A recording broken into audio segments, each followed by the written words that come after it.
дар бораи муаллиф Пол Брек тағрибгари тарзи ҳаёти солим буд. Китобҳои зиёде навиштааст. Пол Брек дар Вирҷиния таваллуд шудааст, ки дар он ҷо асосан тамоку парварӣ мекарданд. Давоми 14 моҳи баъди таваллудаш ҷисму ҷони вай барои зинда мондан талош мекард. аз хурдиаш дилаш тез мезад ва дар 8-солагиаш ба тарбот гирифтор шуд ва 11 рӯзи ҳаёташ миёни зинда мондан ва ё марг меистод. баъди ин боз ба чандин касалиҳои хеле вазнин гирифтор мешавад ва аз рӯи гуфти худаш қариб ки ҳамаи бемориҳои кӯдаконаро аз сар гузаронидааст ва ҳамчун кӯдаки табобатнашаванда ҳисобида шудааст. худи тақдир Пол Брекро ба яке аз осоишгоҳҳои Швейтсария мебарад ва таҳти назорати табиби маълуму машҳур Роллер табобат мегирад. Роллер асосан беморонашро бо нурҳои офтоб, ҳавои тоза, оби тоза, машқҳои бадан, рӯзадорӣ ва истеъмоли хӯрокҳои парҳезӣ табобат мекард. дар натиҷа Пол Брек давоми 2 сол табобат намуда дар ин ҷо аз тамоми дардҳову ранҷҳояш раҳо ёфт. барои ҳамин ҳам вай ҳаёташро барои зиндагонии тарзи солим бахшидааст. вай борҳо гирди ҷаҳон гашта маърузаҳо кардааст, китобҳо навиштааст, маҷаллаҳои тарбияи баданро ташкил кардааст. як худи ҳамин мисол бас аст ки ба маълум машҳур гаштанашро тасдиқ мекунад.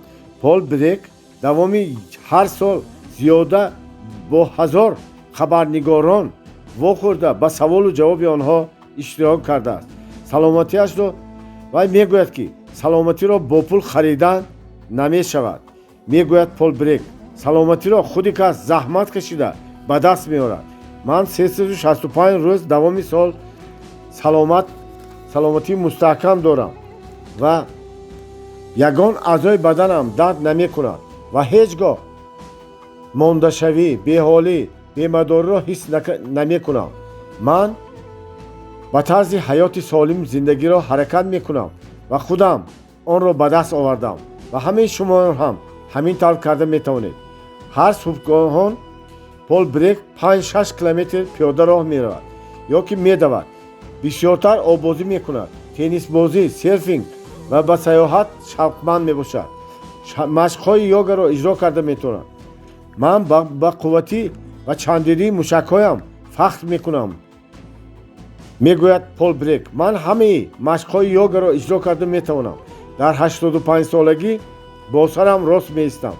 инсонҳо мехоҳанд ки 100 сол умр бинанд, вале дар амал ғизоҳои дерҳазфшаванда ё сунъӣ зиёдтар мехӯранд ва ба болояш нӯшокиҳои сохта менӯшанд. организми поки худододаро заҳролуд мекунанд. ҳама мехоҳанд ки умри дарози хурсандона бинанд, вале дар амал бошад фақат баръаксашро мекунанд. роҳи ягонаи асосии дарозумрӣ ин истеъмоли ғизоҳои табиӣ ба монанди сабзавоту мева мебошад ва тоза кардани организм бо рӯзадорӣ ва машқҳои ҷисмонӣ. ана роҳ. ин роҳи дарозумрӣ мебошад. Пол Брек аз рӯи гуфтааш амал карда худаш дар давоми 1 ҳафта 1 рӯз рӯзадории 24-соата, дар 1 сол 4 маротиба рӯзадории 10-рӯза мегузаронад. асосан сабзавоту меваҳои тару тозаро, чормағзҳоро ва донагиҳоро истеъмол мекунад. аслоҳо намак намехӯрд, арақ наменӯшид, кофе ва дигар нӯшокиҳои ташнагишканро истифода намебурд. ӯ тамокукашӣ намекард. тамоман бо ин зид буд. Пол Брек дар синни 95-солагӣ аз олам чашм пӯшид. сабаби маргаш пирӣ набуд ва беморӣ ҳам набуд. вай ки серфингбозиро хеле дӯст медошт ва дар байни мавҷҳои баланд шино кардану кайфу ҳаловате мебурд. охирин дафъа ба зери мавҷи хеле калони баланде мемонад ва то дер дар қаъри оби хунук монда аз олам чашм мепӯшад. ана мухтасар дар бораи муаллифи китоби мӯъҷизаи рӯзадорӣ Пол Брек ҳамин мебошад. хотираи неки ӯро ҳамаи шогирдону пайравонаш ба некӣ ёд мекунанд ва китобҳои навиштааш ёдгории бузургест барои наслҳои оянда, ки онҳо ҳамчун роҳнамо, чун равшанӣ ба дигарон хизмат мекунанд. Пол Брек, мӯъҷизаҳои рӯзадорӣ, чудо Галадания. ман боигарӣ ва сарватмандиро қадр мекунам.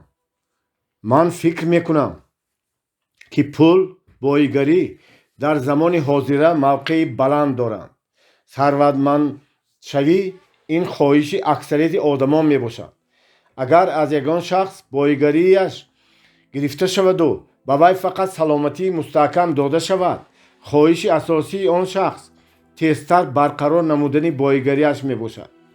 вақте ки ҳам саломатӣ хуб бошаду ҳам боигарӣ калон дошта бошад, фақат аз тарси аҷал андеша кардан мемонаду халос.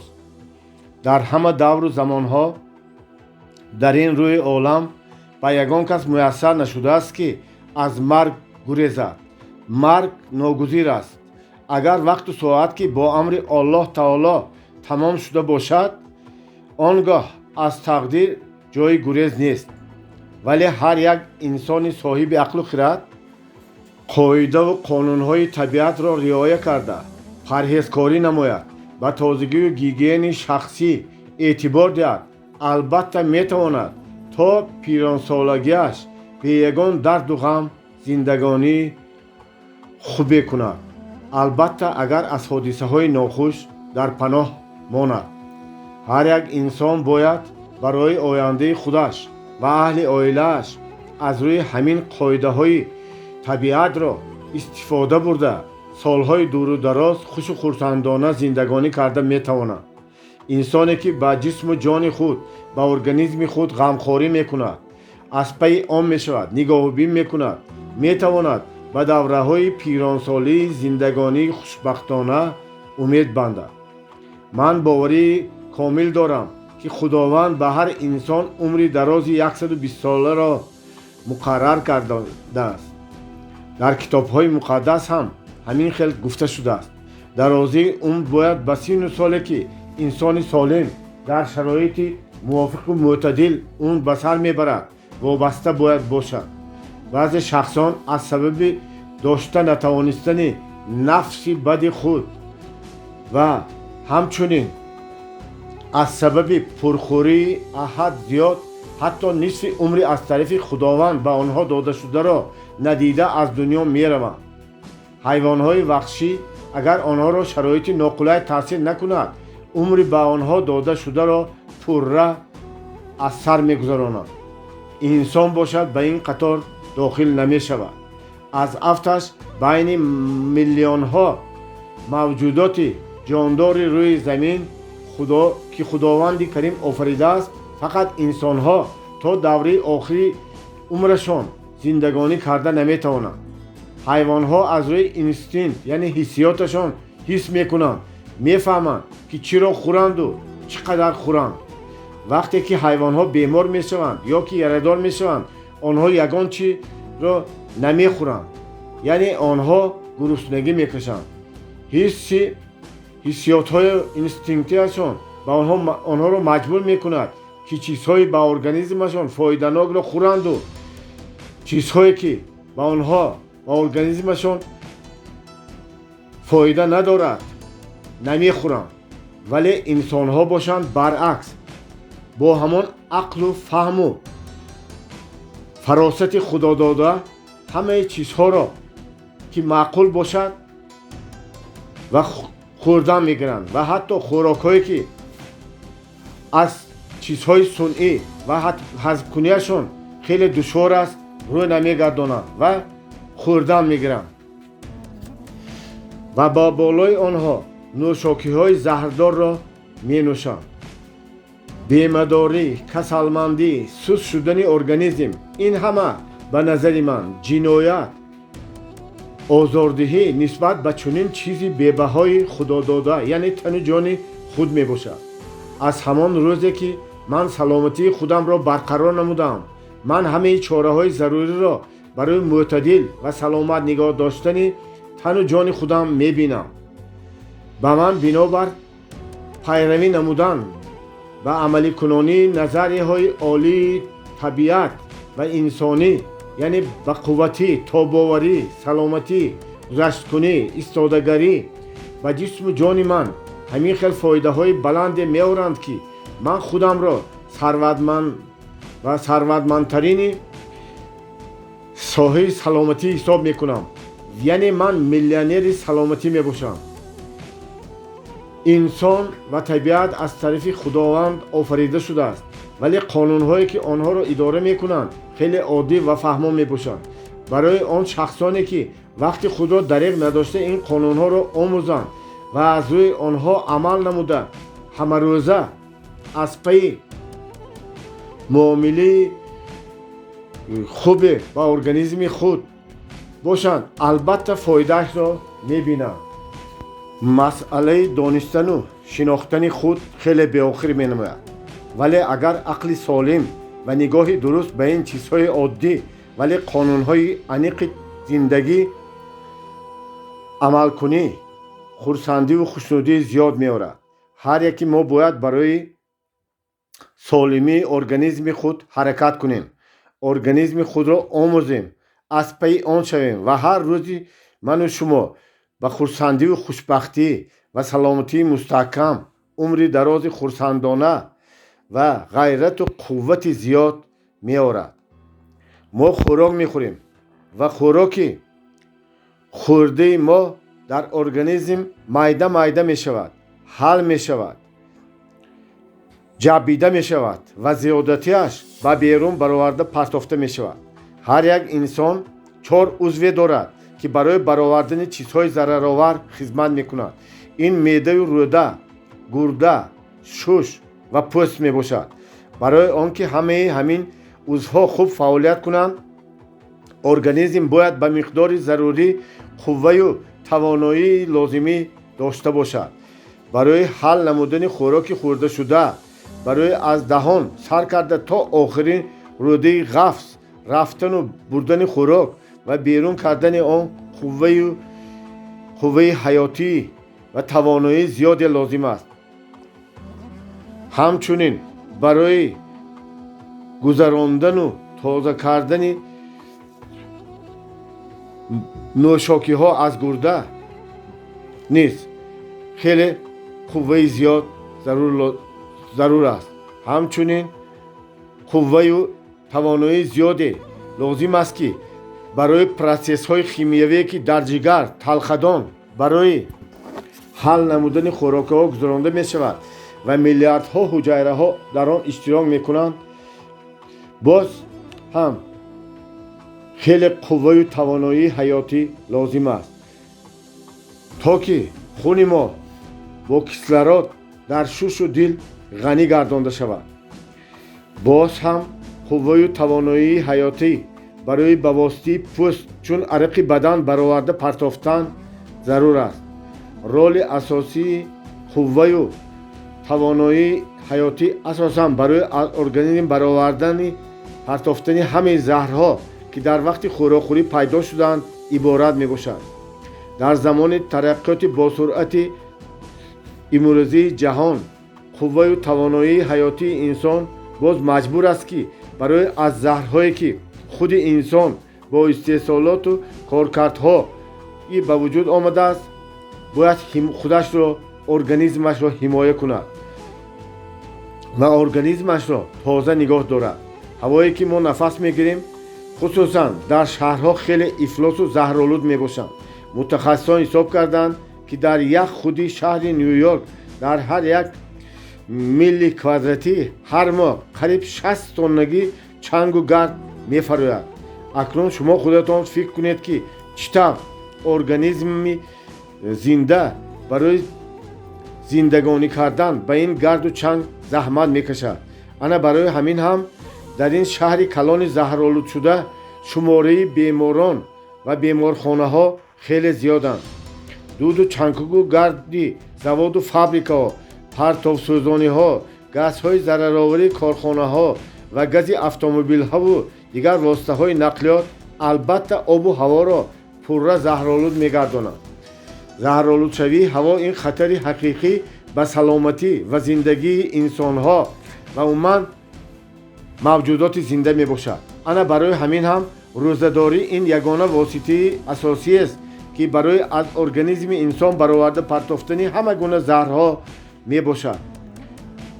об ҳам дар шаҳрҳо хеле заҳролуд мебошад. барои тоза кардани оби нӯшокӣ асосан хлор ва боз як-ду хел дигар химикатҳои ғайри органикӣ корбаст карда мешавад. шумо бояд хуб дар хотир доред ки организми шумо мову шумо фақат моддаҳои органикиро ҳал карда метавонад. ин моддаҳо хоҳ маҳсулоти растанипарварӣ ва ё хоҳ маҳсулотҳои чорводорӣ бошанд. тамоми моддаҳои ғайриорганикӣ бо заҳмату сарфи зиёди қувваи тавоноии ҳаётӣ аз организм берун карда мешавад. барои онҳое ки камҳаракат ҳастанду умуман кори ҷисмонӣ намекунанд, ҳамчунин калонсол мебошанд, ин заҳрҳо онҳо дар ҳуҷайраҳои бадани онҳо ҷамъ шудан мегирад, ки дар оянда ба организм зарари ҷиддӣ мерасонад. агар мо хоҳем ки ҳамин заҳрҳоро аз бадан дур кунем, бояд ки рӯзадорӣ кунем, чунки дар вақти рӯзадорӣ мо ба организмамон истироҳати табиӣ медиҳем. ана ҳамин истироҳати табиӣ бошад қувваҳою тавоноии ҳаётии моро барқарор мекунад ва ҳар чӣ қадар ки қувваҳою тавоноии ҳаётии мо зиёд шавад, пас организм тезтар аз паси бароварда партофтани ин заҳрҳо ва тоза кардани тану бадан мегардад. як ҳақиқати талх он аст ки қисми зиёди маҳсулотҳои хоҷагии қишлоқ ки барои зиндагии мо мегирему истеъмол мекунем, бо заҳрдоруҳои гуногун коркард карда шудааст. бисёрии сабзавоту маҳсулотҳои хоҷагии қишлоқро ба ғайр аз он ки ба болои онҳо заҳрдоруҳо чошида мешаванд, ҳамчунин ба бихи ниҳолҳо ба замини кишт низ киштшаванда ҳам заҳрдоруҳои ҳархела истифода бурда мешавад ва олимон исбот карда баромаданд ки таъсири баъзеи ин заҳрдоруҳо дар хок буда моҳҳою солҳо боқӣ мемонанд, ба киштҳои оянда низ таъсири манфӣ мерасонанд. яъне дар солҳои баъдина ҳам аз ҳамин маҳсулоти гирифташударо заҳролуд мегардонанд. растаниҳо аз ҳамон замин, аз ҳамон хок ғизо мегиранд ва ба ҳуҷайраҳои маҳсулот заҳрҳо ҷо мегиранд. аммо афсӯс ки заҳрҳо на дар вақти ҷӯшонидан ва на дар вақти бирён кардан пурра нест намешаванд ва ҳамаи заҳрҳо боқӣ монда мегиранд, ҳамчун заҳр мебошанд онҳо. вақте ки мо рӯзадорӣ мекунем, яъне аз хӯрдан даст мекашем, ҳамаи қувваю тавоноии ҳаётӣ ки барои пурра ҳазмкунии таом сарф карда мешуд, акнун барои аз организм бароварда партофтани заҳрҳо хизмат мекунад. ман хеле хушбахтам ки ёру дӯстони зиёде дорам ки ба ман тез сабзавоту меваҳои дар боғашон рӯёндашударо ки ягон хел коркарди химиявӣ гузаронда нашудааст ва безаҳрдоруҳо мебошанд, ба ман оварда медиҳанд ва ман онҳоро истеъмол мекунам. аммо афсӯс ки баъзан ман маҷбур мешавам ки ҳамаи ин меваю сабзавотро аз бозор гирам, ки хеле хуб медонам ки инҳо дар бадани худ миқдори зиёди моддаҳои химиявӣ доранд. ана барои ҳамин ҳам ман ҳар ҳафта як маротиба 24 соатӣ ва то 36 ё 42 соатӣ рӯзадорӣ мекунам ва дар давоми сол бошад 4 маротиба 10 рӯзӣ рӯзадорӣ мекунам. вақте ки ман ба рӯзадории 10 рӯза сар мекунам, ман пешоби аввалини худро баробари аз хоб бедор шудан мегираму ба ягон ҷои зарфи майдаи шишагин дар ягон ҷои салқин нигоҳ медорам. баъди якчанд рӯз дар пешоб ҳар хел доначаҳои майда кристаллҳо пайдо шудан мегиранд ва ман онҳоро барои таҳлил намудан ба лаборатория месупурам. аз рӯи таҳлил маълум гардид ки дар таркиби пешоб аз заҳрдоруҳои ДДТ сар карда офтоб бо чандин хел моддаҳои зарарноку зараровар хеле зиёданд. боре вақте ки ман давоми 21 рӯз рӯзадорӣ менамудам, рӯзи 19 дар пешобдонам дарди сахтеро ҳис намудам ва ин дард махсусан вақти пешобкунӣ хеле зиёд мешуд. вақти баъд ба таҳлил кардан дида баромадан маълум гардид ки заҳрдоруҳо ба миқдори зиёд дар организмам мавҷуд буданд. вақте ки ҳамин он чизҳои зараровар аз организми ман бо воситаи рӯзадорӣ берун рафтанд, ман баръало зиёд шудани қувваи тавоноии худамро, баданамро ба хубӣ ҳис кардам. ман бардаму солимтар шудам. сафедии чашмонам ҳам барф барин гарданд. пӯсти баданам бошад ҳам бо таровату хеле зебо гардид. хеле хуб дар хотир дорам ки ин рӯзи 19-уми рӯзадорӣ буд ва ин дар шаҳри Пасанду, штати Калифорния рафтан ва ман ба кӯҳи Улусан ки баландиаш 1800 метр буд бе ягон душворӣ баромадам ва дар вақти аз кӯҳ фаромадан дар худ сабукии зиёдеро эҳсос кардам. аз рӯи нуқтаи назари ман рӯзадорӣ ин ягона роҳи тоза намудани организм аз тахшину заҳрдоруҳо ва дигар ғизоҳои зараровар мебошад ки мо дар вақти хӯрдану нӯшидан ба бадани мо дохил шудааст. зиёда аз 1000 намуди моддаҳои синтетикии сохта сунъӣ ки барои хушбӯю бомазза кардани маҳсулотҳо яшон аз тарафи ширкату корхонаҳои калони саноатӣ ва дигар корхонаҳои коркард илова карда мешаванд ва пайдошавӣ ва зиёдшавии бемориҳои гуногун сабаб мешаванд. масалан булкии нони сафедро барои он ки аввалан коркард гузаронда мешавад барои сафед шуданаш, баъд протсесси сафедкунии гузаронда шудан, протсессҳои тозакунӣ, хушбӯйкунӣ ва боз чанд протсессҳои дигар фақат бо воситаи моддаҳои химиявии сунъӣ сохташуда синтетикӣ иҷро карда мешавад. ҳозир дар дӯконҳо нони 100% аз ҳисоби гандум тайёркардашударо ва пурра фоиданокро ёфтан намешавад. организми инсон аз маҷмӯи ҳуҷайраҳои хеле зиёд иборат аст. агар ҳамин организми инсонро бо хӯрокҳои табиӣ таъмин карда шавад, пас ҳамон ҳуҷайраҳо имкон медиҳанд ки инсон то 120 сол ва зиёдтар умр бинад. аммо афсӯс ки ҳеҷ гоҳ инсон ба организми худ эътибор намедиҳад.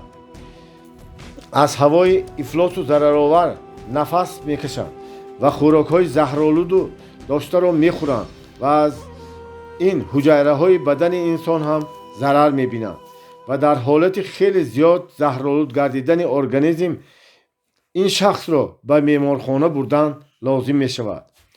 аз рӯзадории якрӯза ва ё якунимрӯза аз 24 то 48 соат организм метавонад ба осонӣ аз заҳролудшавии хеле кам пурра тоза шавад. вале агар шумо пай баред ки ба организми шумо рӯзадории таъсири кам кардааст, пас шумо бояд рӯзадории 7 ё 10 рӯзаро интихоб намоед.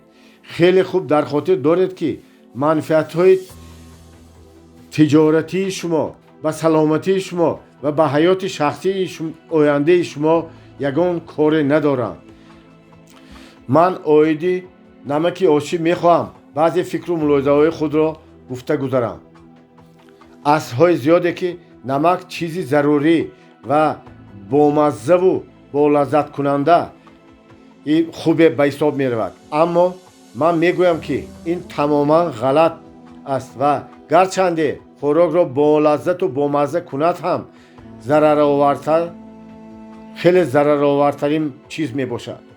ана ҳамин чизи иштиҳокушоянда ки мо ҳар рӯз ба хӯрокҳоямо ҳамроҳ мекунем саломатиро бад кардан мегирад.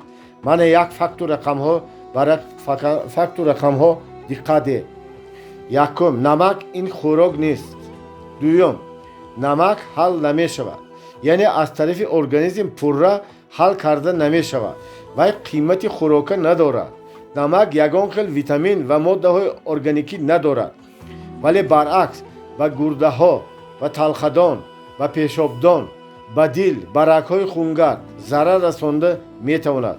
намак ҳамчунин баданро беоб карда ба ҳолати ногувор оварданаш мумкин аст. сеюм, намак барои дил ҳамчун заҳр мебошад. вай системаи асабро тарангу хароб мекунад. чорум, намак аз организм калтсиро мешӯяд. агар ки намак ҳамин хел зараровар бошад, пас барои чӣ ин қадар васеъ дар ҳама ҷо истифода бурда мешавад? сабаби асосияш он аст ки ин намакхӯрӣ реша ронда давоми ҳазорҳо солҳо ба мо ҳамчун одат шуда мондааст ва гӯё ки намак чизи хеле зарурӣ будааст. вале дар ҷаҳон халқиятҳои зиёдеро ман медонам ки умуман намакро истеъмол намекунанд. масалан эскимосҳо мебошанд ки ҳеҷ гоҳ аз намак истифода намебаранд. барои баъзе ҳайвонҳо масалан мурғҳо намак заҳр аст. ҳатто хукҳо ҳам намаки бисёри баландро хӯрда наметавонанд. биохимик бунге ҳамин хел ҳисоб мекунад ки замонҳои қадим дар рӯи замин баланси калтсий ва калий нигоҳ дошта шуда буд. вале боронгариҳои пайдарпай тӯли садсолаҳо аз рӯи замин намаки тезҳалшавандаи натрийро шуста бурданд. дар хок ва дар растаниҳо камбудии натрий ва зиёдатии калтсий ба амал омаданд. ана барои баъди ҳамин ҳам наботот ва ҳам инсоне ки камбудии натрийро пуркарданӣ мехостанд ки ҳарчи тезтар аз хлориди калий ва ё худ намаки оширо кашф карда ёфтанд. ҳам калий ва ҳам калтсий дар организм нақс ҳал намешавад. сабаби асосияш ҳамин моддаҳои ғайриорганикӣ ба организм зарар доранд. барои ҳамин ҳам баъди истеъмоли намак якбора ташнагӣ ба амал меояд. зеро меъдаи инсон намакро қабул карда барои тезтар шуста бароварда партофтани он бо воситаи гурдаҳо чораҷӯӣ мекунад. ба худ тасаввур кунед ки қисми софкунӣ яъне филтрҳои гурдаҳо ба машаққату зиёд кор мекунад ва назар ба дигар узвҳо онҳо зиёдтар зарар мебинанд. намакҳои зиёдатӣ дар баъзе узвҳо махсусан зону ва буғумҳо боқӣ мемонанд. ана ҳамин тавр намак барои дил низ зарари калон дорад. кори мушакҳои дил асосан ба мутаносиби калий ва калтсий ки худи организм истеҳсол мекунад кор мекунад. агар дар ин мутаносибӣ миқдори натрий зиёд шавад, он гоҳ ин ба дилтапӣ, баландшавии фишори хун ва дигар касалиҳои дил оварда мерасонад. япониҳо аз рӯи омори духтурон дар ҷаҳон аз ҷиҳати фишорбаландӣ дар ҷои аввал меистанд, зеро онҳо намакро хеле зиёд ба кор мебаранд, истеъмол мекунанд. албатта ба ғайр аз намак боз диққатӣ, асабӣ шудан,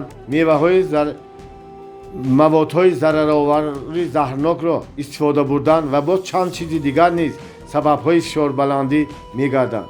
ҳар як инсони солимақл метавонад ки аз истеъмоли намак даст кашад ва аз фишорбаландӣ ҳамеша халосӣ ёбад. ба ғайр аз инҳо боз баъзеҳое ки вазни зиёдатӣ доранд, аз чизҳои равғанину шириниҳо зиёд истифода мебаранд, онҳо низ фишорашон баланд аст. ҳамин хел нуқтаи назар аст ки гӯё худи организми инсон ва ҳайвонҳо намакро талаб мекарда бошанд.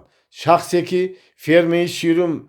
ба фермаи ширу молӣ маблағгузорӣ намудааст, мехоҳад ки аз модагоҳҳо ҳарчи зиёдтар шир гирад. барои ҳамин ҳам ба говҳои ширдеҳ намаки зиёде медиҳад, то ки онҳо зиёдтар хӯранду зиёдтар об нӯшанд ва зиёдтар шир диҳанд.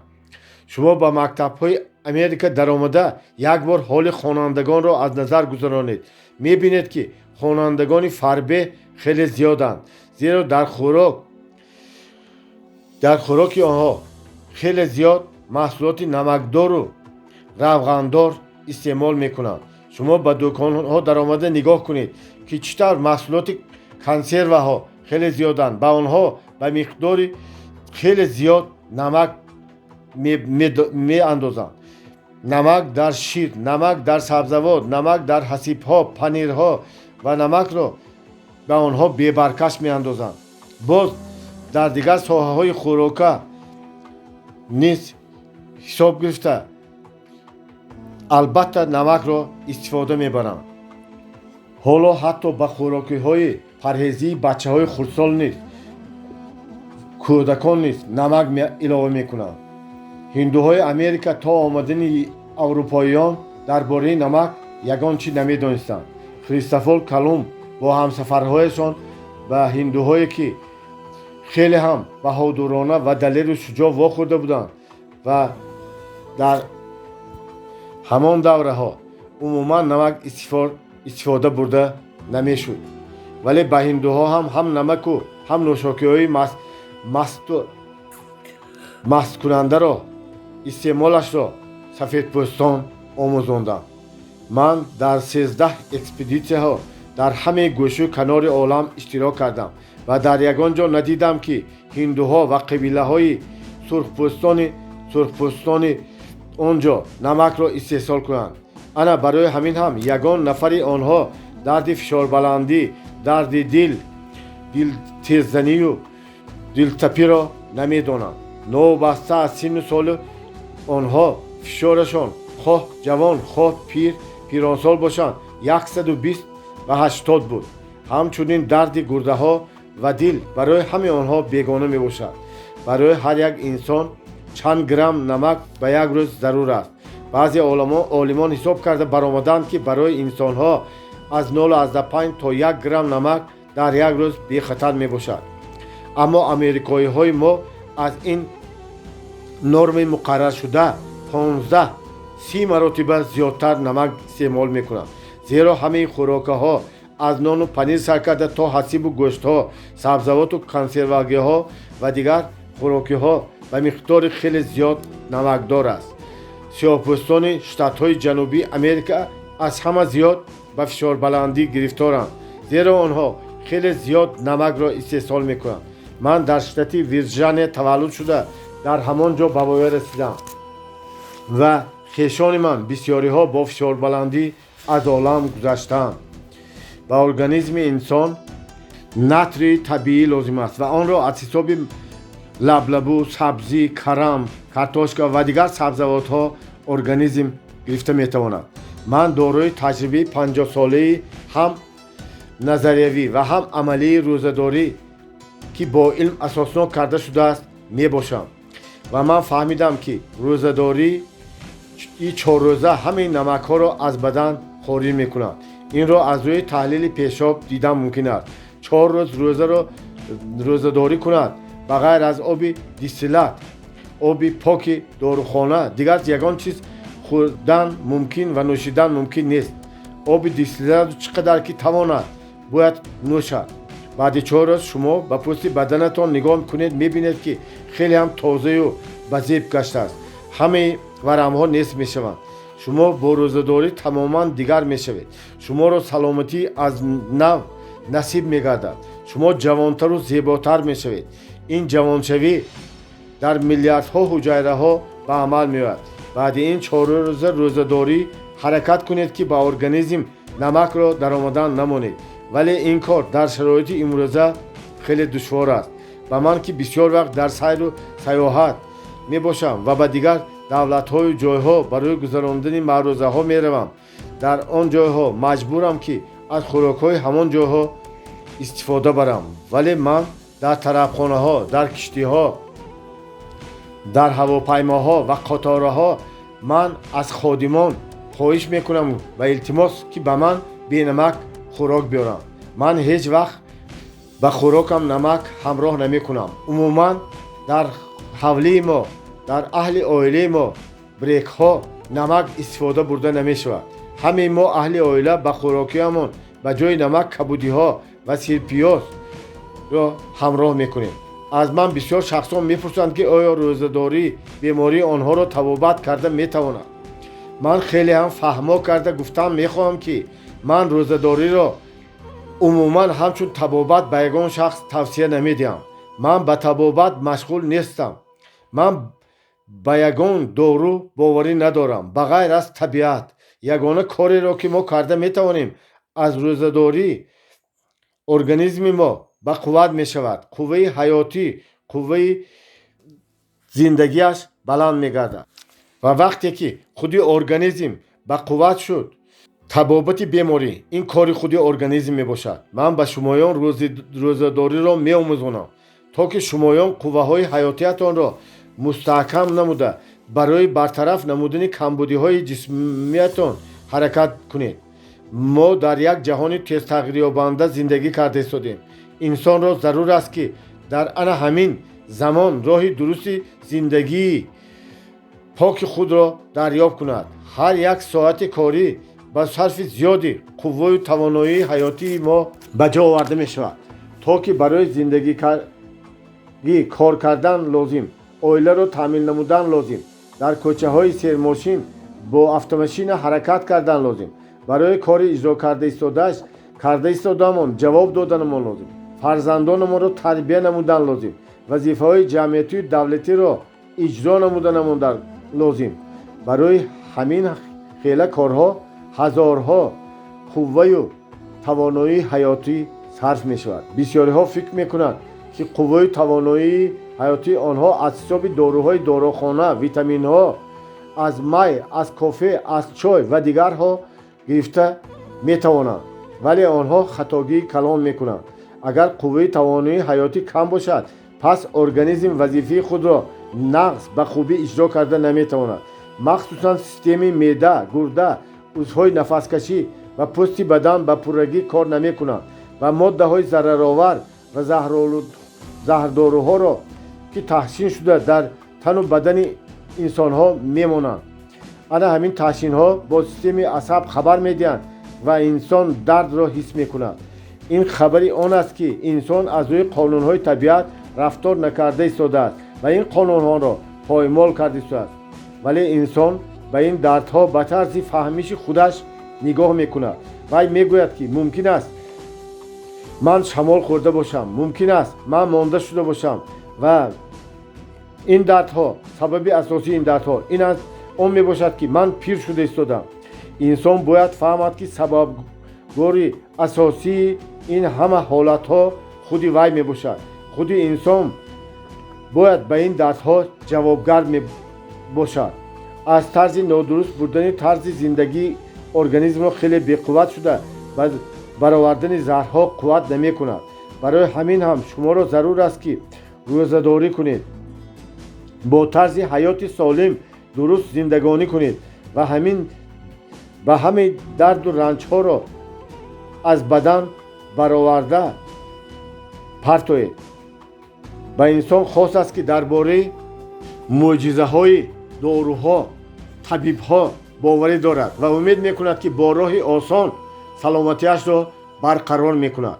ба қонунҳои олии табиат итоат намудан хеле осон аст. барои саломатӣ кор кардан лозим. саломатиро аз ягон ҷой бо пули калон ҳам харида намешавад. ҳеҷ кас ба шумо онро намефурӯшад.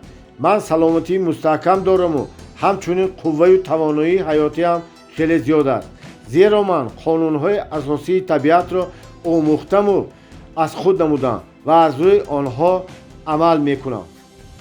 инсон пай намебарад ки чӣ тавр организми вай ифлосу заҳролуд гаштааст. сабаби асосии ин бошад асосан пурхӯрӣ, баднафсӣ ва истеъмоли ғизоҳои ғайриорганикие мебошад. ғизоҳое мебошанд ки ба таври сунъӣ тайёр карда мешаванд ва ё иловаҳои синтетикии хушбӯю болаззат ва иштиҳооварро ҳамроҳ карда тайёр карда мешаванд. ҳамаи ҳаминҳо якҷоя шуда дар бадани инсон ба моддаҳои заҳрноку зараровар табдил меёбанд ва ана ҳамин партовҳо оҳиста оҳиста ҷамъ шуда ба бемориҳо оварда мерасонад.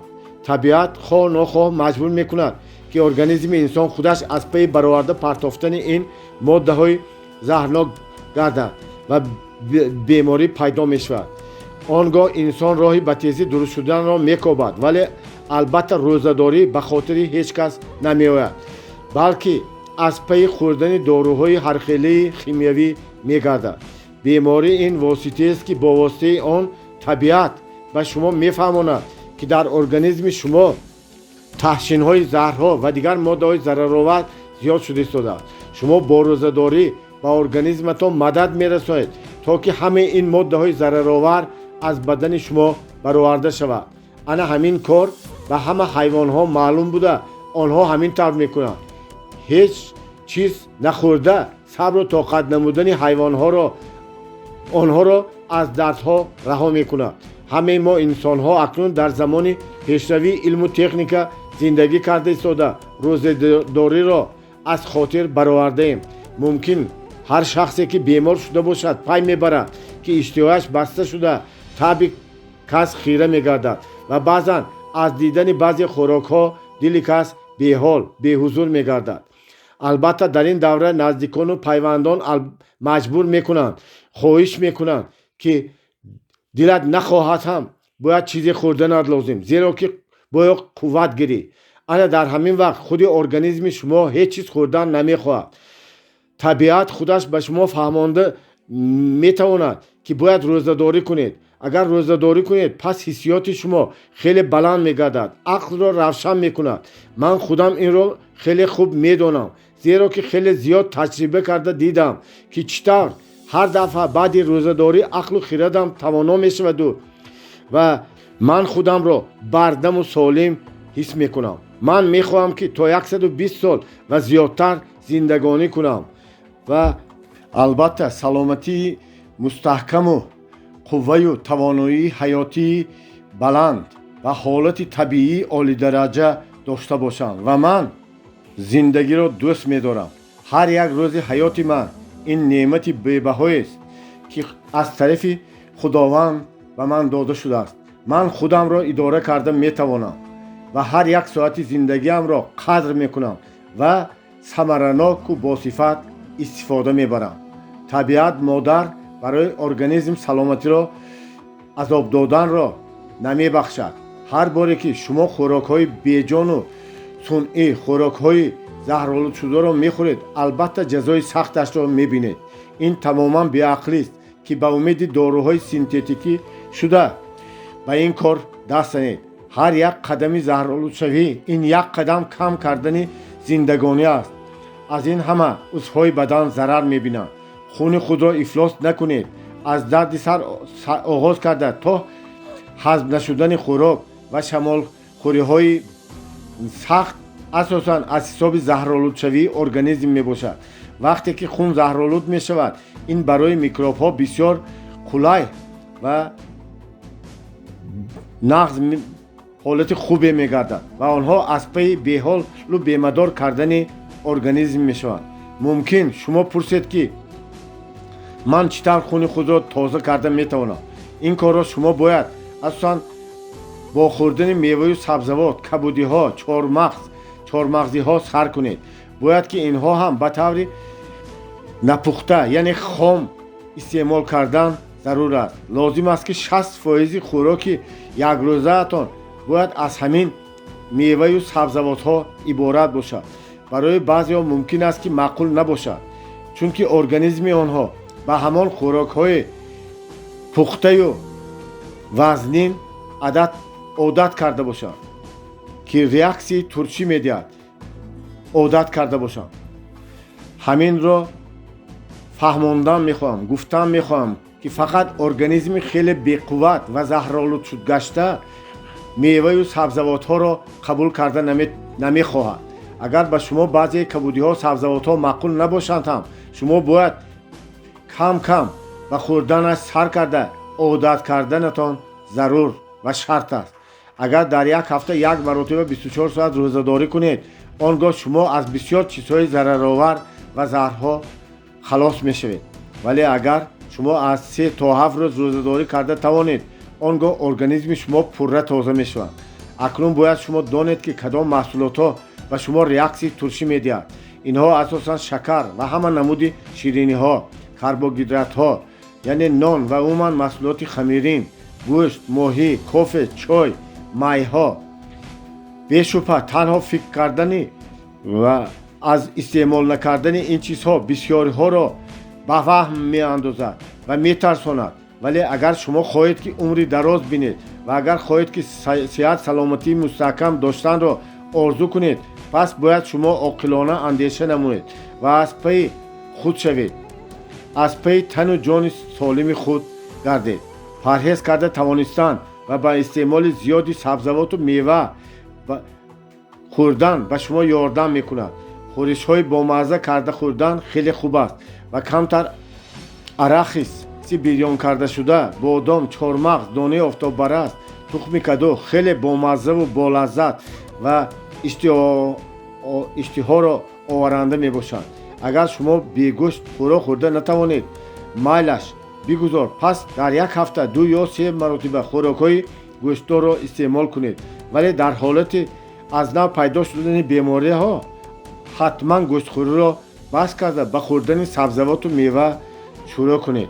организм худаш ба шумо мефаҳмонад ки яъне дарди сари шумо, дил беҳузуркунӣ, чашмҳои тез шудану сӯзиш дар чашмҳо, баъзан аз даҳон бӯи бад меояд, беҳаловатӣ, беқувватӣ, асабонӣ шудан ва дигар ҳолатҳо ба шумо маълум менамояд ки организм беҳол аст, организм дар азоб аст. агар шумо пайхас кунед ки ҳолати ҷигаретон хуб нест, пас дарҳол аз хӯрдани маҳсулоти гӯштӣ ва равғану чарбуҳо даст кашед. ҳамчунин шумо бояд шириниҳоро истеъмол накунед ва танҳо ба меваю сабзавоти тару тоза истеҳсолшуда қаноат кунед. дар ин давра хӯрдани нону маҳсулоти нониро низ хеле кам кардан лозим аст. сафеда ки барои ҷисму тан хеле зарур аст, шумо метавонед аз ҳисоби истеъмоли чормағзиҳо, бодом, мағз, мавиз ва дигар тухмиҳо гирифта метавонед. ман аввалин рӯзадории 4рӯзаи худро хеле хуб дар хотир дорам. ман таҳти назорати табиби номи Ролле аз Лозан, Швейтсария будам ва аз чандин бемориҳои вазнин табобат гирифтам. ҳар субҳ ман аввалин пешоби худро гирифта болои онро барои таҳлил намудан медодам.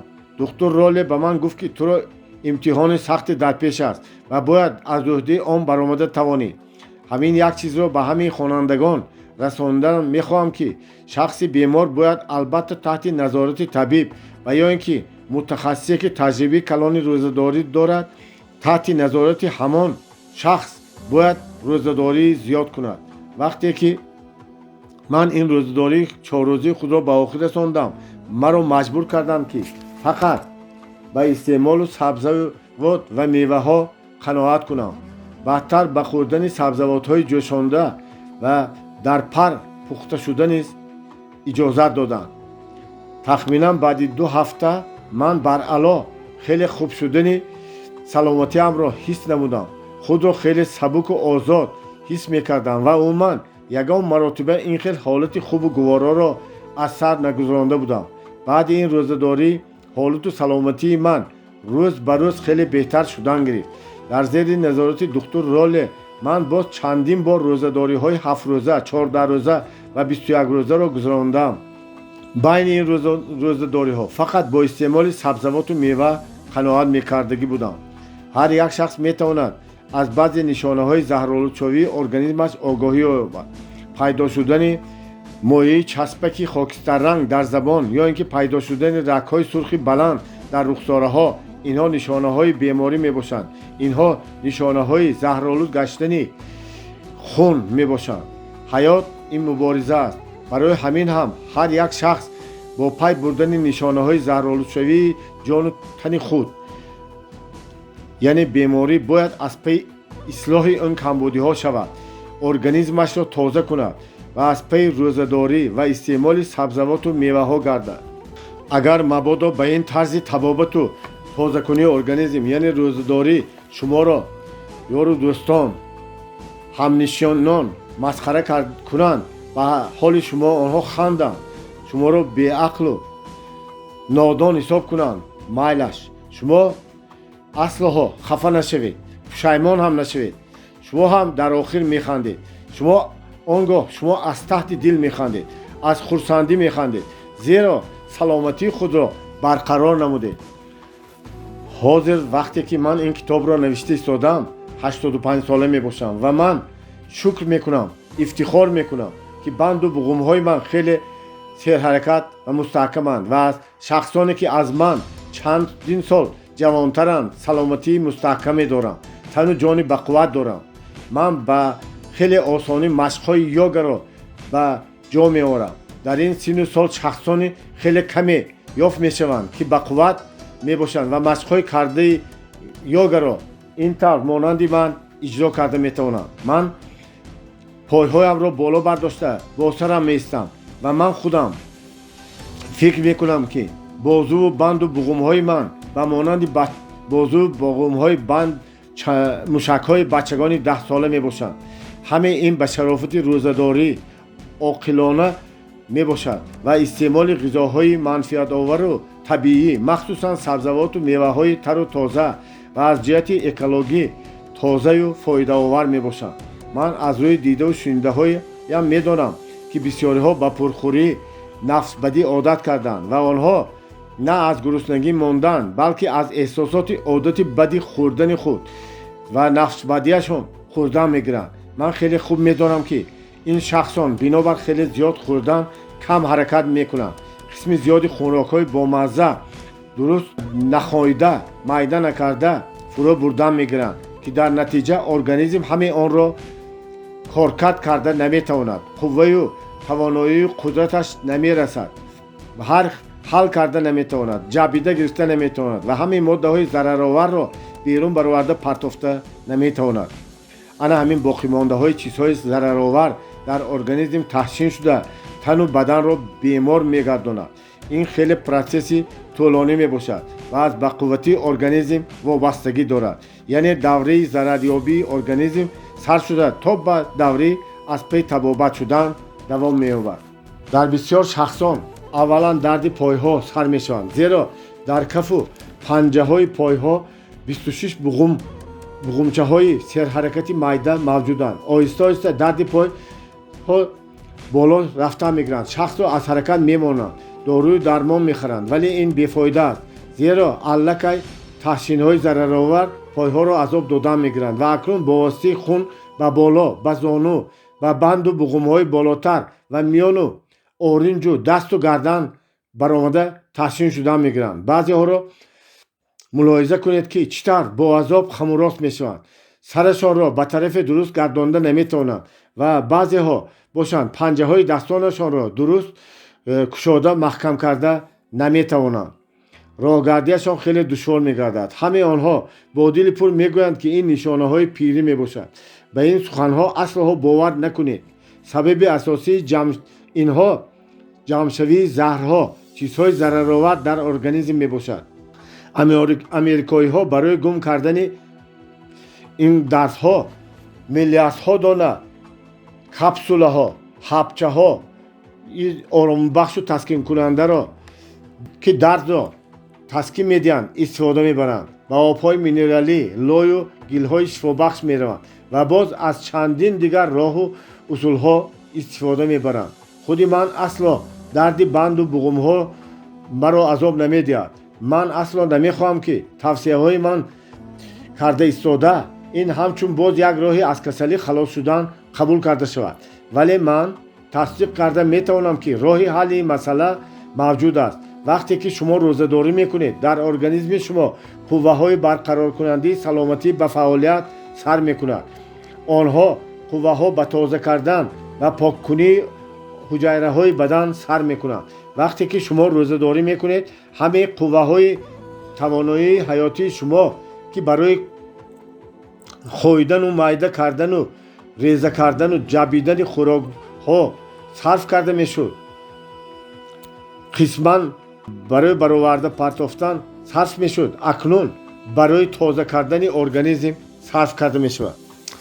انا برای همین هم روزه‌داری این تازه کنی با صفت ترین اساسی ارگانیسم و استراحت طبیعی تن و بدن جان می باشد و برای برقرار نمودن قوه ها و توانایی حیاتی خیلی ضرور و لازمی شابیده می شود. روزه‌داری برای انسان ها و حیوان ها از دوره های خیلی قدیم یگانه راهی واسطه طبابت یابی بود. انسانی زمانی پیش در وقت بیماری روزه‌داری میکرد. از روی حس و احساسات یگان چی نخورده طاقت میکرد و درد و رنج را پس سر میکرد. آن دوره ها خوراک ها اساساً از میوه و علف ها و سبزیجات های خودروی یا از جهت اکولوژی خیلی صفتش بلند و تازه را استعمال میکردند. من بر روزه‌داری زیاده از 50 سال تحقیقات و نظارت بوده دیدم که روزه‌داری فایده کلان دارد. این یکی از راه‌های کهنه مبارزه با بعضی حالت‌های نافارمی این جسم و جان بوده. یگان حالت‌ها تأثیر غیر متقابل ندارد و راهی بی‌خطر و طبیعی تازه نمودن ارگانیسم میباشد. اینستینکت، حسیات و ما در وقت بیماری به ما میفهماند که روزه‌داری کنیم. در وقت روزه‌داری قوه توانایی حیاتی برای تازه کردن ارگانیسم و برآوردن ماده‌های ضررناک از تن و بدن خدمت میکند. ما خیلی خوب میدانیم که روزه‌داری در بین خلق‌های شرق خیلی معمول است. در بین بعضی خلقیت‌ها روزه‌داری نه تنها برای برقرار کردن سلامتی و تازه کردن ارگانیسم بلکه برای قوت بخشیدن روح و روان است. آرام کنی عصب‌ها و پس کنی شدت و قهر و غضب هم استفاده کرده می شود. عالم برجسته بزرگ پیفاگور بزرگ و خردمند از شاگردان صادق و توانایش که پیش از شناس نمودن و آموزاندن آنها و سر و اسرار آموزش‌های چقور فن‌های خودش از همه آنها طلب میکرد که همه آنها 40 روزه روزه‌داری کنند و همین طور حساب میکرد که فقط روزه‌داری 40 روزه ارگانیسم را خیلی تازه کرده، عقل و خرد را تازه میکند، فهم و فراست را توانا کرده رسا میکند و تا مغز و صدف علم حیاتی را قبول کرده فهمیده تواند. خودی من و شاگردانم که فهمیده و دانسته روزه‌داری کردیم برای خود درهای ترقیات پیشرفت روح و جان را پیدا نمودیم. اگر من حالا کتابی را خوانم همانا من آن را پوره در خاطرم نقش می‌بندم و با قوه خاطرم خیلی بلند است. نتیجه خیلی خوبی روزه‌داری است که من خود را همیشه آرام و با تمکین می‌بینم. روح بلندی جسم و جان تن را حس می‌کنم. بعضی مسئله‌های پیدا شده را به خوبی حل می‌کنم. از هیچ چیز و هیچ کس ترس و هراس ندارم. خاطرم خیلی قوی گشته است. نام‌ها واقعه‌های گذشته را تیز به خاطر می‌آورم. روزه‌داری برای خودآموزی خیلی منفعت کلانی دارد. آخر آموختن این خودی حیات است. عقل رسا و خرد بالا، روح پرقدرت و توانا داشتن این مقصدی عالی هر یک انسان میباشد. انا همین طور روزه‌داری 3 شاخه تأثیر مثبت فایده‌ناک میرساند. اول یکم به روح انسان، دوم به تازگی به عقل و تازگی خرد و سوم به تازه کردن تن و بدن و در نتیجه انسان صاحب سوپر سلامتی و صاحب سوپر حیات گذرانی خوشبختانه میگردد. مغز سری شخص خیلی گیرای توانا میباشد که همه نویگرهای چیزهای گذشته را ضروری را به تیزی قبول میکند. از همه اساسیش این که آرامی تسکین بخشنده قلب و روح میباشد که حیات شخص را زیبا و پرشکوه و پرفرح میگرداند. حاضر هم شخصانی دوگمانه و ترسانچک و بزدل هستند که ضد روزه‌داری میباشند و از جهت علمی بی‌اساس بودن این کار را تاکید میکنند. من چندی از آنها پرسیدم که آیا آنها یگان روز یا یگان بار روزه‌داری کردند؟ آنها جواب میدهند که نه، هیچگاه. این طرفداران پرخوری نفس بدان فهمانده میشد که گویا برای قوه گرفتن باید زیادتر خوردن لازم است و آنها میخواهند که ماهیت و ضرورت خوراکخوری را طرفداری میکنند. چخیلی که آنها از حقیقت دورند. حقیقتا بعضی در اول روزه‌داری کمتر ناراحتی حس میکنند، زیرا آنها در یک روز 3-4 باری خوراکخوری میکردند و این عادت شده مانده است. برای آنها рӯзадорӣ камтар ваҳмангез мебошад. агар бо ақли солим амал намуда сабру тоқат карда тавонанд, фоидаашро хеле ба тезӣ мебинанд. баъди рӯзадорӣ шумо албатта мукофоташро албатта мегиред. чашмҳо ба нур мешаванд, тану бадан орому баҳаловат мешавад ва ҳамин сабзавоту меваҳо барои шумо хеле ҳам бомаззаву болаззат менамояд, зеро қобилиятҳои ҳискунии мағзии онҳо ба маротиб зиёд хоҳад шуд. ҷисму ҷони шумо мондашавиро ҳис намекунад. хоб бошад ҳамчун хобҳои ширини давраи кӯдакӣ мегардад. фақат онҳое ки рӯзадорӣ намуданд ҳақиқатан аз бурдҳои калони он, фоидаҳои он гуфтаю баҳо дода метавонанд. яке аз мутахассисони номии соҳаи хӯрокворӣ Арнолд Эрет гуфта буд: ҳаёт ин фоҷиаи истеъмолкунӣ мебошад. бисёриҳо ба меъдаю рӯдаҳои худ ҳеҷ гоҳ дам яъне истироҳат доданӣ нестанд. ҳамеша дохили шиками онҳо аз хӯрока пур шуданаш лозим аст, ки ин организмро сахт монда карда оҳиста оҳиста аз кор мебарорад. чӣ хеле ки ҳикмати халқии олиҷанобе ҳаст, ки мегӯяд инсон ба худаш қабрашро бо воситаи чумчаю чангакаш мекобад. ана барои ҳамин ҳам бояд аз пурхӯрии худро дошта тавонистан лозим аст. аз нафсбадӣ ҳам худро эҳтиёт кардан шарт аст. агар рӯзадорӣ кунед, он гоҳ худи организм мефаҳмонад, ки дигар ба ҳамин миқдори зиёд хӯрдан намехоҳед, яъне пурхӯрӣ намекунед.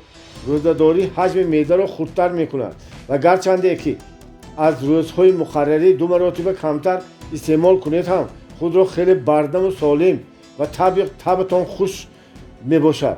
ҳолати хушу гувороеро эҳсос мекунед. ман худам шахсан табиатан фаъол мебошам ва барои организми худам талаботҳои хеле қавӣ дорам. дар як рӯз 2 маротиба хӯрок мехӯрам. ман ҳеҷ гоҳ байни ин хӯрокхӯрӣ боз кам тановул намекунам. муддатҳои хеле дуру дароз аст, ки ман одати дар як рӯз 3 ё 4 маротиба истеъмол карданро надорам. солҳои зиёдест, ки ман одати дар як ҳафта 1 маротиба 24 соатӣ ва 3-4 маротиба 7 то 10 рӯзӣ давоми 1 сол рӯзадорӣ мекунам. баъди ин хела рӯзадориҳо шумо соҳиби қувваи нави ҳаётӣ мегардед, зеро ки бори вазнинеро ки аз узвҳои дохилӣ мепартоед ва хуни шумо тоза шуда мегирад. ҳатто рангу рӯи шумо, пӯсти шумо бо таровату базеб мегардад. агар ки шумо ба рӯзадорӣ сар карданӣ бошед, пас нақшаи амали худро тартиб диҳед, аз рӯи он ба амал кардан сар кунед. ба дигарон гуфтану аз онҳо маслиҳат пурсидан шарт нест, зеро ки ин кори шахсии шумост ва бисёриҳо зидди он кор мебошанд. онҳо ба шумо бо ваҳму воҳима меафтанд. ман умуман оиди рӯзадориам ба ягон кас маслиҳат намекунам. ман фикр мекунам, ки рӯзадорӣ ин кори маҳрамонии шахсист ва фақат ба шумо дахл дорад. пас шумо ба хосиятҳои қувваи бузург аввал ба худо, баъд ба табиат бовар кунед, ки рӯзадорӣ ин роҳи озмудашудаи тозакунӣ, азнавкунӣ ва ҷавонгардонии организм мебошад ва бо ин роҳи интихобкардаатон субҳоткорона ба пеш равед. бисёр касон бо баробари аз хоб хестан дарҳол ба хӯрдану наҳорӣ кардан сар мекунанд. ин новобаста аз он аст, ки онҳо гурусна ҳастанд ё ки сер. вале ман аслоҳо пагоҳиҳо ҳеҷ чиз истеъмол намекунам, зеро ки мувофиқан ба он ки организм шаби дароз истироҳат кардааст ва қувва сарф накардааст, пас чӣ лозим, ки меъдаро бо хӯрокҳои бармаҳал пур кунам ва бояд барои хӯрок истеъмол кардан аввал ҳаракату меҳнати ҷисмонӣ кардан зарур мебошад. боз як сабаби дигараш он аст, ки вақти наҳорӣ кардан бошад, ҳамаи қувваҳои давоми шаб ҷамъшуда барои истеъмолу ҳазм кардани хӯрокҳо сарф мешавад. одатан субҳгоҳон ҳама қувваҳои шумо ҳам қувваи табиии ҳаётӣ ҳам қувваи ақли хиради мағзи сари шумо ҳам қувваҳои рӯҳу равони шумо бояд ба дараҷаи баланд бошанд. ана ҳамин қувваҳо шуморо барои иҷрои корҳои ҳам фикрӣ ҳам ҷисмонӣ мадад мекунанд. ман ба мактаббачагон ва донишҷӯён борҳо исбот карда додам ва маслиҳат медиҳам, ки аз ҳама ҳам кори беҳтар аз худ намудани дарсҳо, иҷрои онҳо агар субҳгоҳон, яъне бо шиками холӣ шавад, он гоҳ дараҷаи фаҳмидан хеле ҳам тез ва осон мегардад. ана шумо агар ин донишҷӯён хушу бароҳату орому бароҳат раванду пас 2-3 соати аз хоб хестанд, наҳорӣ кунанд, онҳо ҳама дарсҳоро ба хубӣ аз худ мекунанд ва пешсафу муваффақ мегарданд. солҳои дуру дароз ба одамон мегуфтанд, ки хӯроки наҳорӣ ин хеле зарур аст ва инсон қувваю тавоноӣ мебахшад. ҳамаи ин нодуруст буда ба ягон факту рақам тасдиқ карда нашудааст. ҳазмкунонии хӯрок кори мураккаб мебошад. барои пурра ҳал намудани ғизоҳо вай аввалан бояд майда карда шуда, ҳал карда шуда ва ҳазм карда шавад ва ҷабида шавад, то ки ҳуҷайраҳои бадани мо онро ба худ гиранд. ман зиёда аз 50 сол инҷониб наҳорӣ намекунам. ман субҳгоҳон хеле барвақт аз хоб мехезаму агар дар ҳавлии Голливудам бошам ба мошин мешинам ва ба Грифт парк, ки хушманзараву зебо, ки дар кӯҳисторон ҷой гирифтааст, меравам. дар чанд соат ба қуллаи Маунт Холливуд мебарояму аз он ҷо тозаон ба поён мефароям. вале агар ман дар соҳилҳои Санта Моника бошам, пас дар пайроҳии назди соҳил давутоз мекунам. дар уқёнус тамоми сол оббозӣ мекунам. дар дигар ҷойҳо бошам, дучархаронӣ мекунам ва ё ки пиёдагардӣ мекунам. баъди якчанд соати машқҳои ҷисмонӣ ман ба хона баргашта аз пайи корҳои илмию маънавии худ мешавам. нақшаҳо мекашам, мақола менависам, оиди саломатӣ ва китоб менависам. қарибиҳои соатҳои 11 ман камтар тановул карда меваю истеъмол мекунам ва соати 12 хӯрок мехӯрам.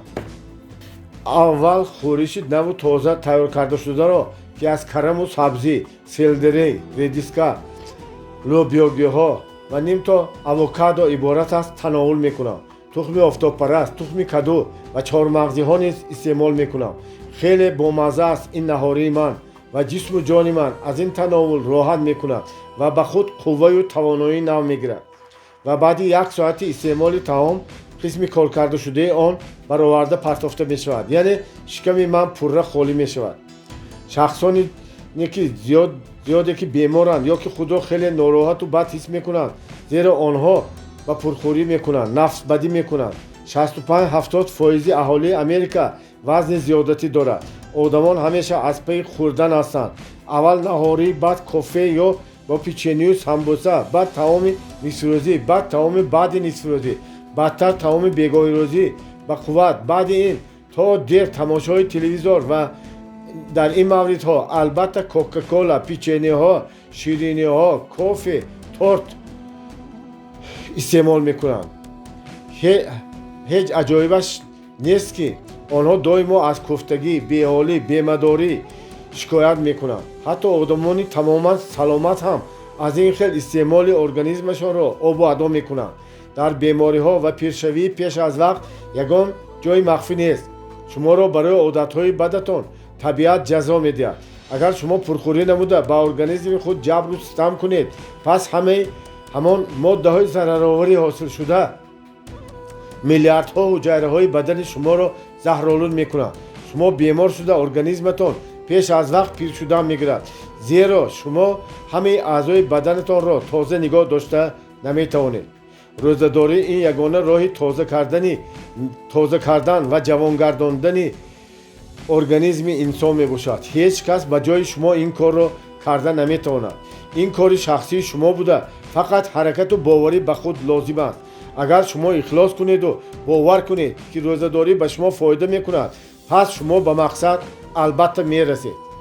аз рӯзадорӣ 24 соата сар кунед ва давоми 24 соат ба ғайр аз оби дистиллат, оби тоза карда шудае ки аз аптека бошад, дигар чизе истеъмол накунед.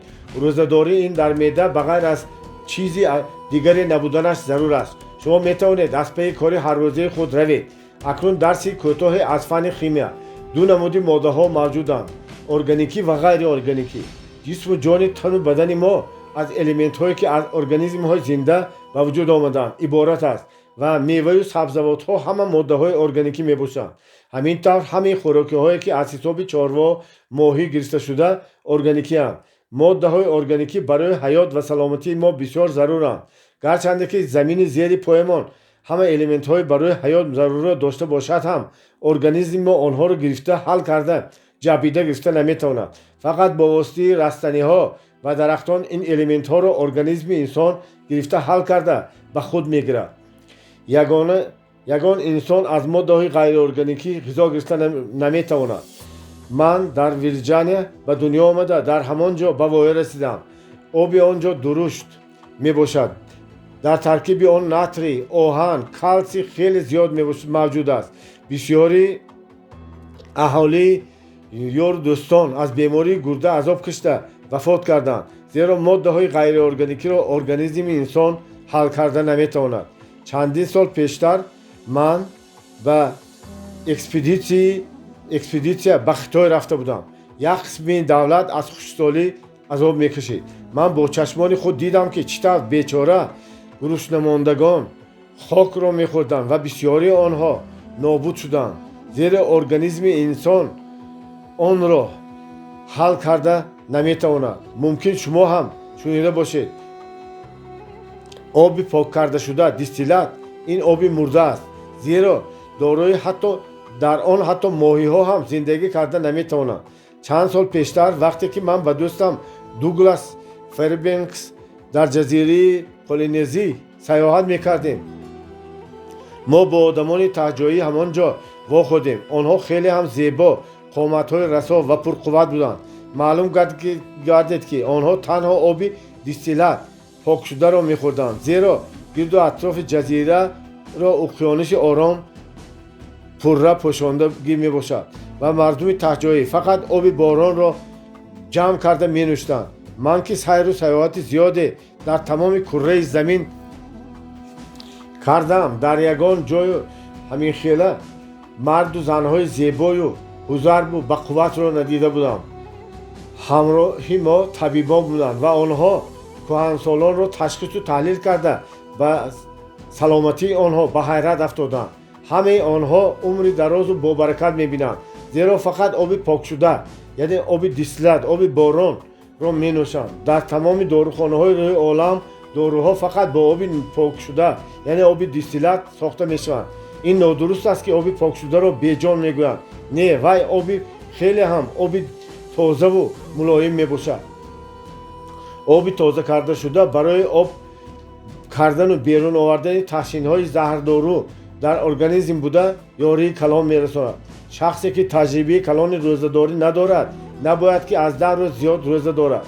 روزه‌داری این متد علمی تازه‌کنی ارگانیسم میباشد و از همین سبب هم باید تحت نظارت دکتران یا اینکه متخصصان ساحه روزه‌داری گذرانده شود.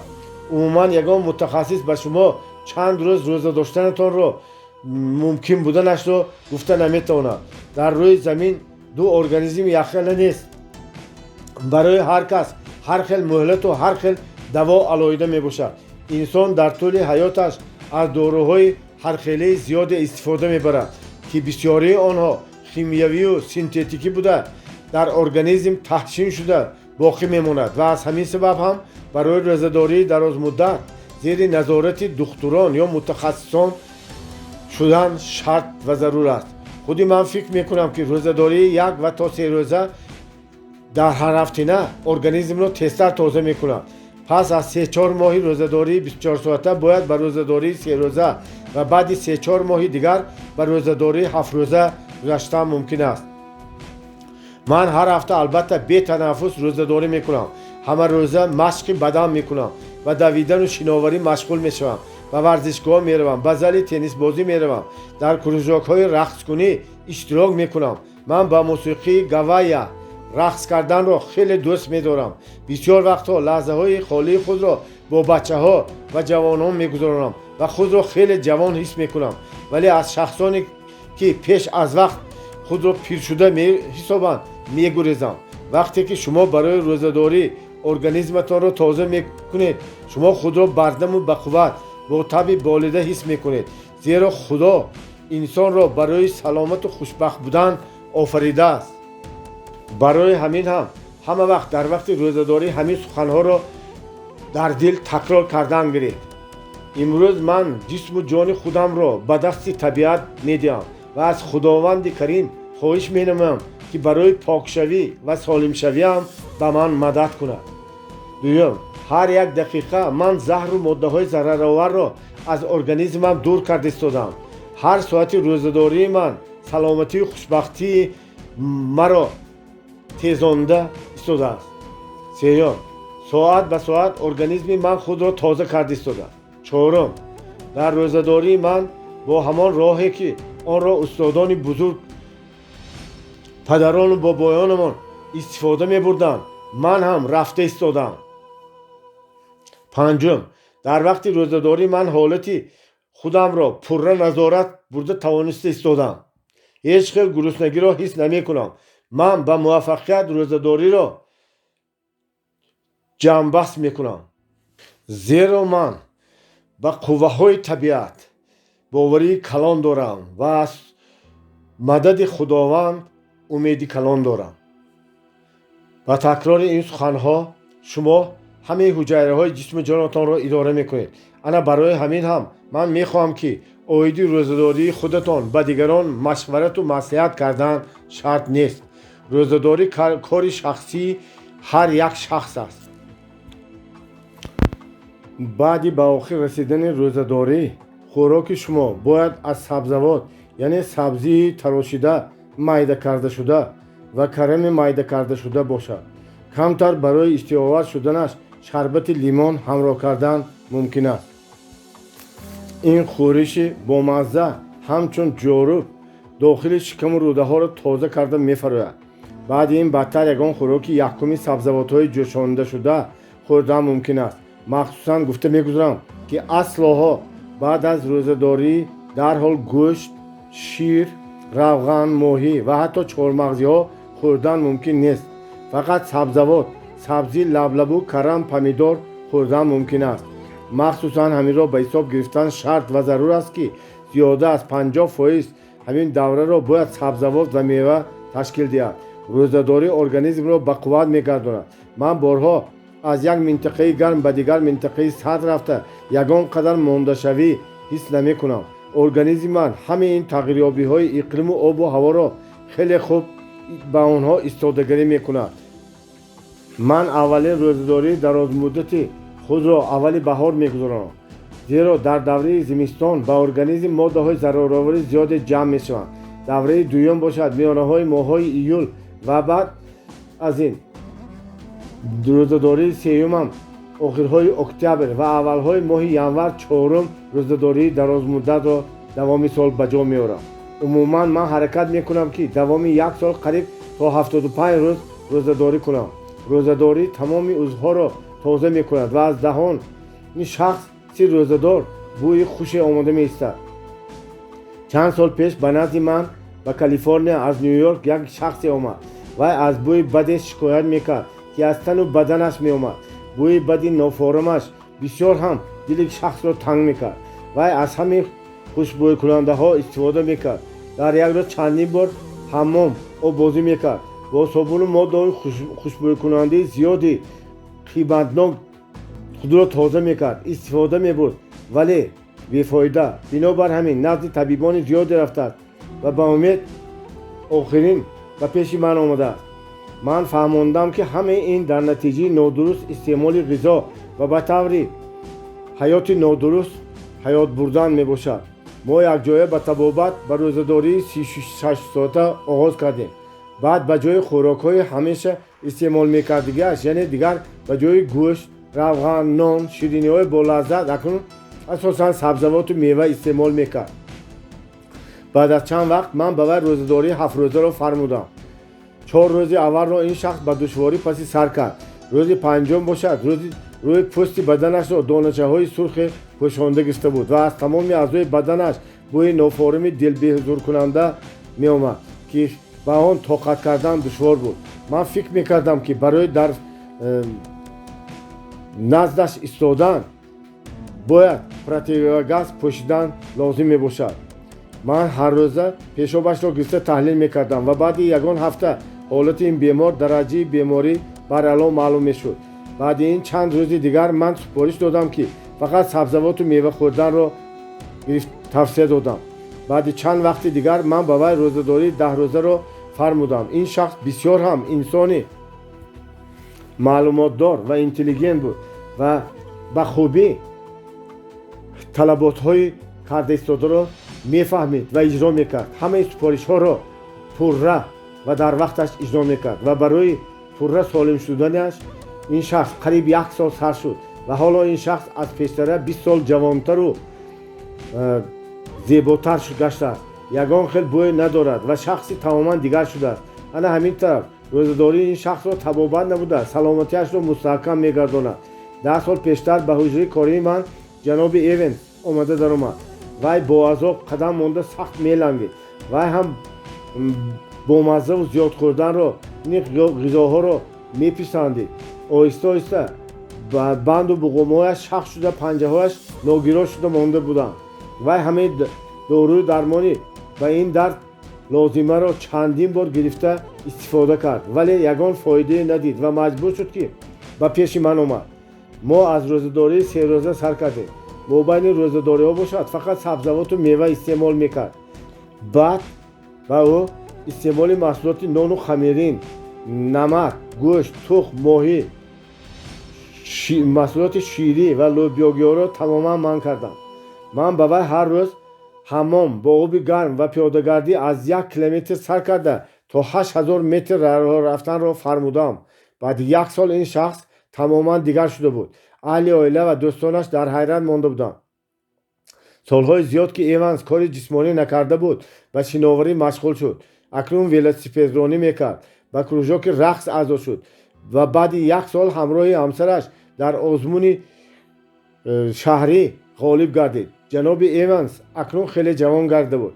ҳамаи дарду ранҷҳо ӯро пурра тарк карда буданд. ҳамаи ин муваффақиятҳоро худаш ба даст овард. ман ба вай фақат роҳнамо шуда роҳ нишон додам. ба вай программаи зиндагонии солимро тартиб дода омадам. вай ҳозир ҳам ҳар ҳафта рӯзадорӣ мекунад. дар 1 сол 4 маротиба 10 рӯзӣ рӯзадорӣ мекунад ва саломатии ҷавони 20 соларо монанд гардидааст. ҳама инро албатта 1 рӯзу 1 моҳ не, балки вақти зиёде сарф гардондааст. он кореро ки ҷаноби Эванс ба ҷо овардааст ҳар кас ҳам метавонад иҷро кунад. фақат хоҳиш доштану амал кардан лозим ва бо матонату бо иродии қавӣ аз рӯи қонунҳои табиат зиндагонӣ кардан зарур ва худи табиат албатта подоши онро, мукофоти онро медиҳад. дар вақти рӯзадории дарозмуддати 7 рӯза, яъне рӯзи охирон, рӯзадории бегоҳирӯзӣ 4 ё 5 дона помидорро гирифта ба қисмҳо тақсим накунеду ба оби ҷӯшида истода партоед. дарҳол гирифта каме хунук шавад хӯрданатон лозим. баъди ин хӯриши сабзию карамро истеъмол намудан лозим аст. ба ин шарбати ним дона апелсин ҳамроҳ кардан мумкин аст. баъд аз рӯзи дигараш хӯрокҳои аскавотӣ, каду, сабзавот ҷӯшондашуда бо буғ пухташуда истеъмол кардан мумкин аст. ин хӯрокҳо ягон хел равған надорад. рӯзи 9 аллакай меваҳоро истеъмол кардан мумкин аст. ҳеҷ гоҳ зиёд нахӯред, пурхӯрӣ накунед, баднафсӣ зарар дорад. нағз дар хотир доред ки шумо 7 ё 10 рӯз бехӯрок будед ва бо иштиҳо низ набуд. акнун ки ба истеъмол сар кардед, оҳиста оҳиста қувваи тавоноии шумо зиёд шудан мегирад. барои пурра ба эътидол омадан ва монанди аввала кор кардани организм 1-2 рӯз лозим аст. зеро акнун ҷисму тани шумо боз барои корҳои аввалааш баргаштанаш вақт лозим аст. барои ҳамин ҳам рӯдави меъдаҳои шумо сусттар кор кунад. парешон шудан лозим нест. одатан пас аз истеъмоли сабзавотҳо баъди 1.5-2 соат бояд меъдаву рӯда тоза шавад, вале организми ҳар як шахс, ҳар як инсон гуногун аст. аз ҳамин сабаб ҳам ин хела тозашавиҳои ҳархела шуданаш мумкин мебошад. барои ин амал ягон хел норма موافق شدنش لازم نیست، ولی فقط تکرارا میفهمونم که بعد روزه‌داری خوراک اولین باید خورش سبزیجات و میوه باشد، یعنی سالاد، یگان خیل نان، گوشت، روغن. عموما کربوهیدرات ها یگان چیز خوردن ممکن نیست. من برای خودم قاعده و قانون همین نمودم که پیش از هر استعمال خوراک ها البته باید من سبزیجات خورش تیار کرده خورم، اما بعضی ها پیش از خوراک نان و دیگر غذاها رو خیلی زیاد استعمال میکنند که این تماما نادرست میباشد، زیرا برای حل نمودن سبزیجات خود طبیعت، خود ارگانیسم خیلی آسان و فایده بخش است و همچنین آنها با تیزی صورت میگیرد.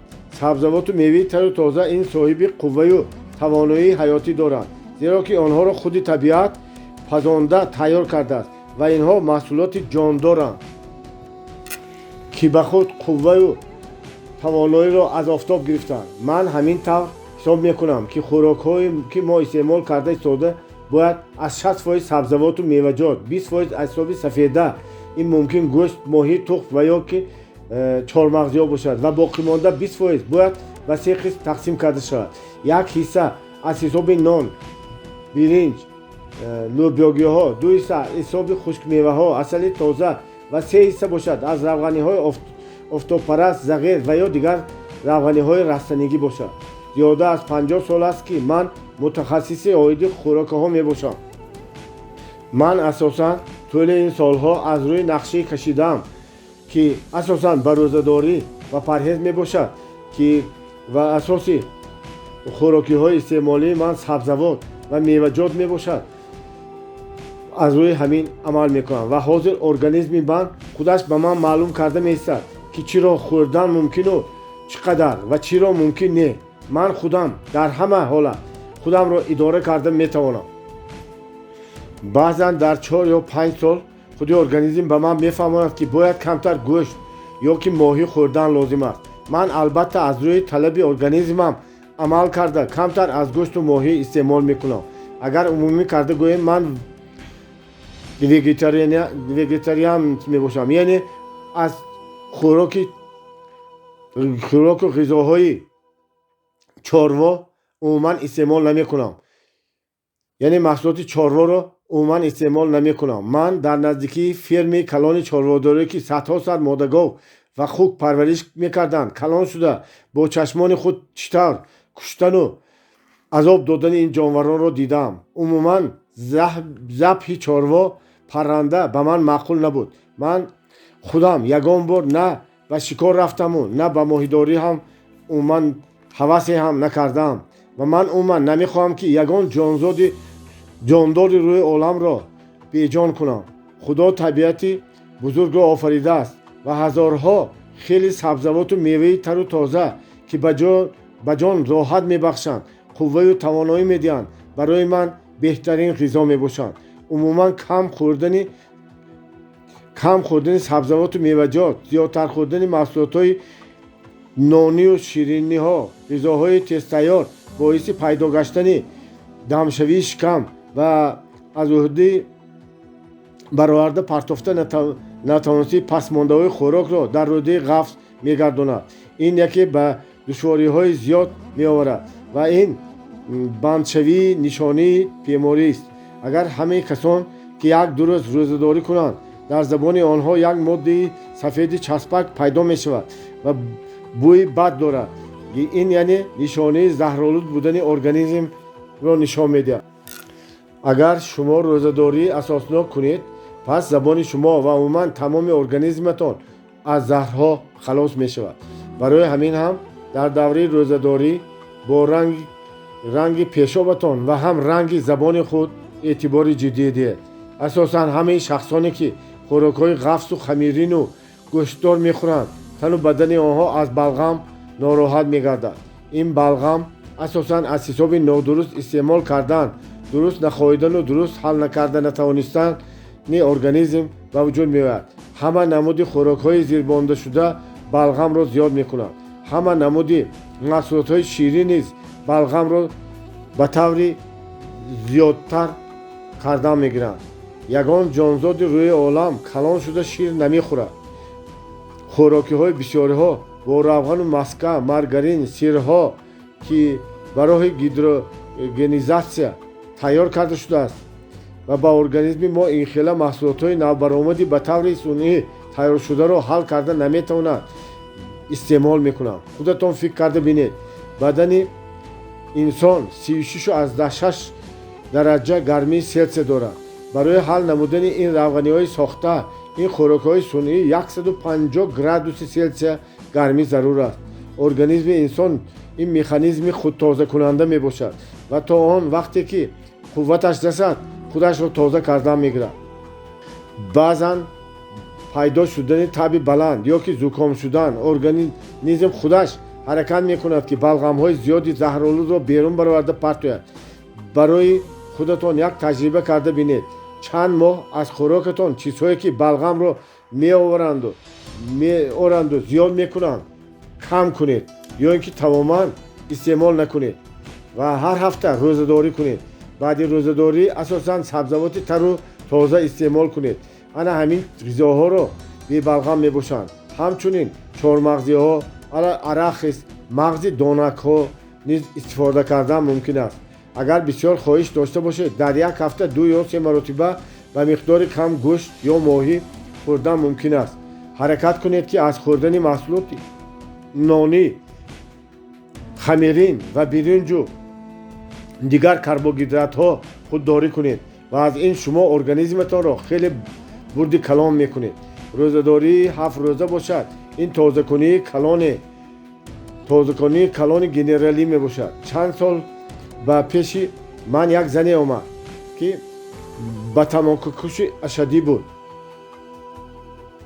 аз рӯи гуфташ вай дар як рӯз то 4 пачка сигарет мекашидааст ва ба миқдори зиёд чой, кофе ва виски менӯшидааст. дастонаш меларзиданд, иштиҳо надоштааст. бехобӣ ӯро азоб медодааст. рангу рӯяш ҳам хеле нофорам шуда буд. вай бисёр дарду ранҷ мекашид ва ба як ҳисоб дар лаби ҷар меистод. духтурон вайро муолиҷа карда натавониста ба пеши ман равона карда буданд. вай ба ҳама кор тайёр буд. ман дар аввал ба вай рӯзадориро сар кунондам, вале одатҳояшро ман накардам. вай тамоку мекашид, камтар маю, кофе ва шир менӯшид. субҳи сеюми рӯзадорӣ якбора организми ин зан ба шӯр омад. акнун бо дидани тамоку ё кофе дилаш беҳузур мешуд ва сараш чарх мезад ва худаш маҷбур шуд ки аз баҳри тамоку, май ва кофе барояд. рӯзадории ин зан таҳти назорати ман аввал 10 рӯз давом кард. баъди ин ман ба вай иҷозат додам ки сабзавоту мева хӯрад. баъди чанд рӯзи дигар боз 10 рӯзи дигар рӯзадорӣ ва боз ҳамон тавр хӯрокҳои парҳезӣ, сабзавоту мева хӯрданро давом дод. ин занро 10 моҳ табобат намудам. аввалин рӯзи ба назди ман омаданаш ман ӯро сураташро гирифта будам ва баъди 10 моҳ аз нав сураташро гирифта ба худаш нишон додам. аз сурати 10 моҳ пешинааш ки пиразани намудор буд. рангу рӯяш парида, фартуд буд. дар ҳолати ҳозира бошад, зани ҷавону зебое ки таровати ҳусну ҷамолаш хеле базеб буд ва бо нигоҳҳои дурахшонаш ба зиндагӣ гарм метофт. вай акнун тамокукашӣ, кофенӯшӣ ва майнӯширо тамоман партофта буд ва ҳоло яке аз сценарионависони муваффақи Голливуд мебошад. даромади вай зиёд шудааст ва ба худ шавҳари муносибе ёфта соҳиби оилаи хушбахте гардидааст. ман ана ҳамин хела мисолҳоро хеле зиёд оварда метавонам ки баъзеҳо аз сабаби пурхӯрӣ, нафсбадӣ, рафторҳои ноҷоя организмашонро обу адо намуда роҳи халосӣ наёфта ноумед буданд ва ба воситаи рӯзадорӣ ба рӯзгори ширину саломатии мустаҳкам соҳиб мегарданд.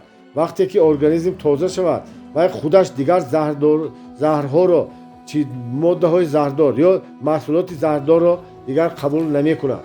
дар охир аз ҳамаи шумоён хоҳиш менамоям که پرخوری و بدنفسی نکنید. روزه‌داری کنید.